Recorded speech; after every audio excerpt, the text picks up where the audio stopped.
Hat trick শিরোপা জয়ের লক্ষ্যে সাব চ্যাম্পিয়নশিপের দল ঘোষণা করেছে বাংলাদেশ ফুটবল ফেডারেশন। সাব চ্যাম্পিয়নশিপের বর্তমান চ্যাম্পিয়ন বাংলাদেশ এবং টানা দুইবার চ্যাম্পিয়ন বাংলাদেশের নারীরা এবার টানা তৃতীয় শিরোপা জয়ের লক্ষ্য টাইগার নারী দলের। তাই মূলত দল ঘোষণা করেছে কোচ পিটার বাটলার। 23 সদস্যের এই স্কোয়াডে কারা কারা আছে তাই জানবো। যারা এখন পর্যন্ত চ্যানেলটি সাবস্ক্রাইব করেননি, আশা করি চ্যানেলটি সাবস্ক্রাইব করে পুরো ভিডিওটা দেখবেন।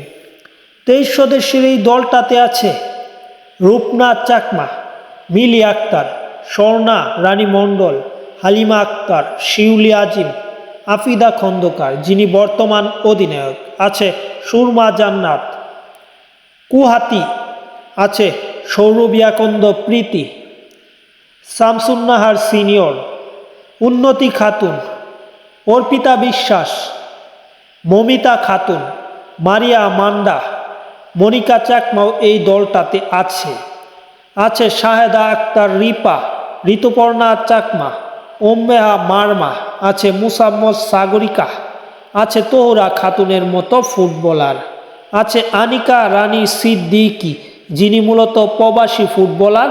গত চ্যাম্পিয়ন এএফসি এশিয়ান কাপে তিনি বাংলাদেশ দলে খেলেছিল, এবং আছে শামসুন্নাহার জুনিয়র। সব কিছু মিলিয়ে এই দলটা শিরোপা জিতলেও অবাক হওয়ার কিছু থাকবে না।